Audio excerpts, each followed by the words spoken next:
All right, so here we are just 3 days away from race day. And as I promised everybody, I'll try to do a walkthrough of the course so that all the teams have a little bit better idea of what to be prepared for come race day.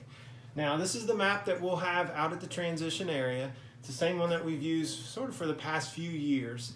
But this will have everything explained to you, but then I'll also cover some of this at the athlete meeting before the start of the race.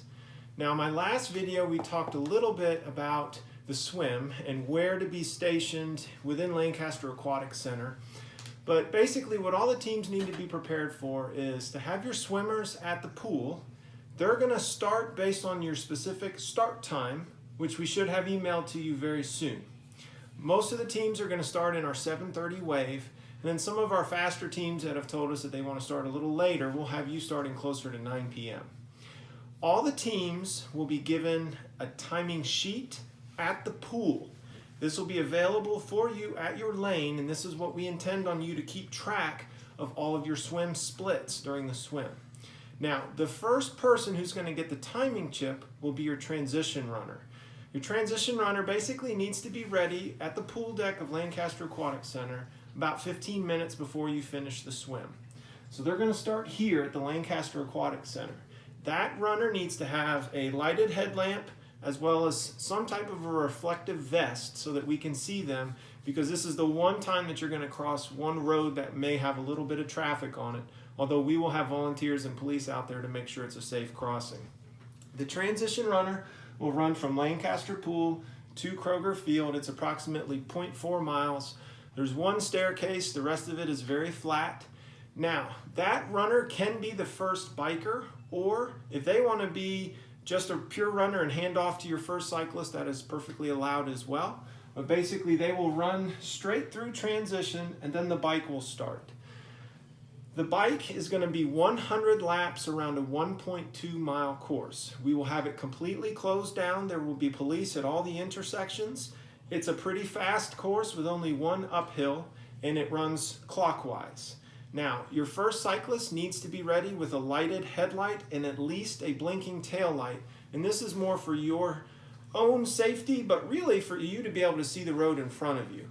We will have supplemental light towers to keep everything well lit. And honestly, Kroger Field has a lot of street lights all the way around it, so it's really pretty well lighted. So the bike course will go basically until teams finish, 100 laps. We're going to try to do something a little extra this year to try to help some of those teams that maybe towards the end maybe want to hurry up and finish the bike and join the run like some of the other teams.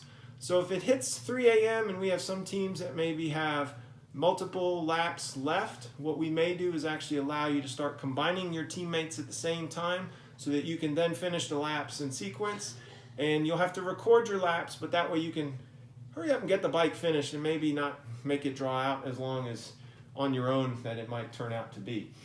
Now, once you finish those 100 laps, we will then start the run course. The run course is 20 laps on a 1.3 mile loop. It starts in the same spot of transition, but will just be on the outside of the gates from where the bike is. You'll go out, you'll do a short little loop on College Way, you'll climb up the hill behind Nutter Fieldhouse, and then you'll go out towards the softball complex. Turn around and head back to the stadium. So again, the run will be 20 laps around a 1.3 mile course. Now, throughout this race, every participant on the team does not have to do everything. I really intend on all the teams to break this up however you want. You can have one person that the only thing they do is swim. But when you kind of break up the race, everybody has to exchange in the designated exchange zones. So in the swim, it's at one end of the pool. In the bike, it's in the same bike transition area. And in the run, it's in the same run transition area. These will be very well marked.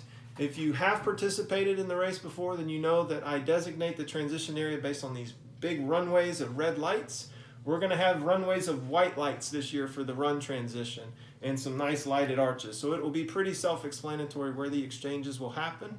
And the last part is when you hit your last lap of the marathon, it's going to be a 0.1 mile run to the finish line, and we want you to kind of get your whole team together and cross the finish line together. So we'll cover this again, and I will also help guide anybody when it comes to race day, but I look forward to seeing you on Friday, and get some rest. It's going to be a fun night on Friday.